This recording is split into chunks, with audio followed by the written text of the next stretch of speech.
The night was supposed to be one of celebration. My wife, Amber, had just received a promotion at work, and her company had thrown a lavish party at a downtown hotel. Everyone was dressed to impress, champagne glasses clinking, laughter bouncing off marble walls. Amber looked stunning, red lipstick, diamond earrings, that confident walk that once made my heart race. But lately, that same confidence had turned sharp, distant. She'd been secretive with her phone, late at work more often, and too defensive whenever I asked simple questions. Still, I wanted to believe this night might bring us closer again, but I couldn't have been more wrong.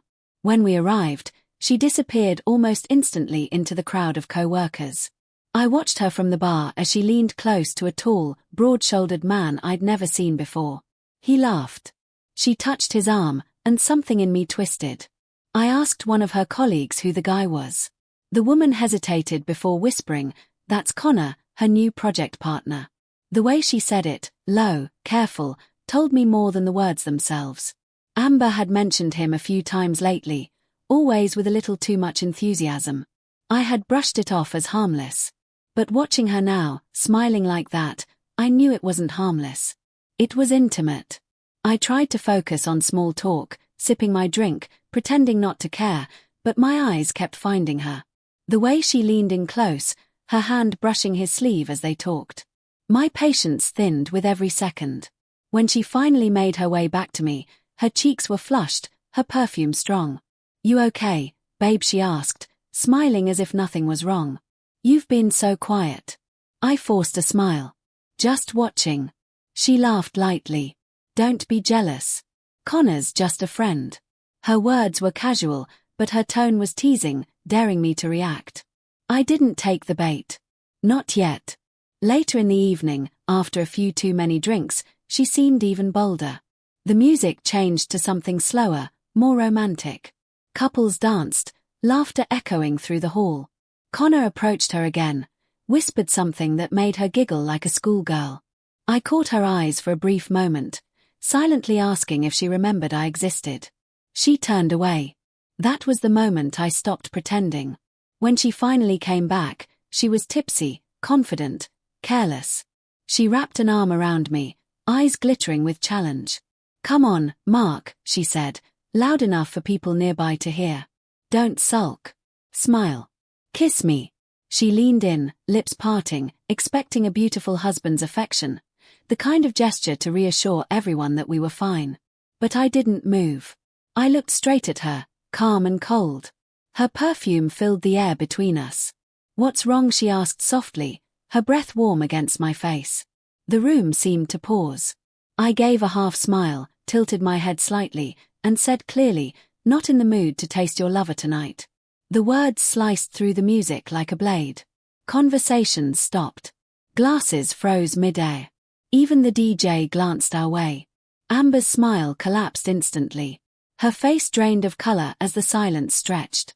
Connor, standing a few feet away, stiffened, trying to pretend he hadn't heard, but everyone had.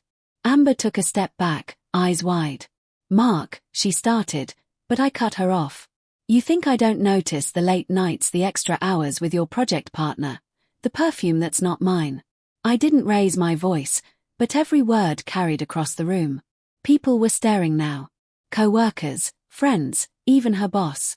"I've been patient, Amber. But you made a fool of me one too many times." Her lip trembled. "Please not here," she whispered. "Too late," I said. The manager tried to diffuse the tension, but the damage was done. I set my drink down, buttoned my jacket, and said loud enough for everyone to hear, "Congratulations on your promotion. I hope he's worth it." Then I turned and walked out. Behind me, I could hear whispers ripple through the crowd, a murmur of disbelief. Amber didn't follow me. Not that night. The cold air outside felt strangely clean, like a weight had finally lifted. I drove home in silence. My wedding ring cold against the steering wheel. By the time I reached the house, I knew there was no going back. The next morning, my phone exploded with messages. 27 missed calls. 12 texts. "Mark, please talk to me. I swear nothing happened. You humiliated me." Then finally, "I just wanted attention." That one broke something in me because that's all it was to her. A game. Attention. The kind that tears people apart. I didn't reply.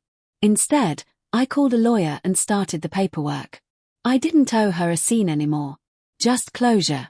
3 days later, she showed up at my apartment. No makeup, dark circles under her eyes. "You ruined my life," she whispered. I meant her gaze. "No, Amber. You ruined it when you traded respect for attention." She tried to cry, to touch my arm, but I stepped back. "You told me to loosen up," I said quietly. "You wanted a fun husband. Now you're free to dance with whoever you want." I closed the door as she broke down on the other side. That was the last time I saw her. Sometimes betrayal doesn't need proof. The disrespect speaks louder than any affair ever could. I didn't need to check her phone or catch her in bed. I saw everything I needed in her eyes that night. The night she leaned in for a kiss, thinking I'd play the fool. And instead, I reminded her what it feels like to lose someone's love in one sentence. The music started again after I left, but for Amber, it never.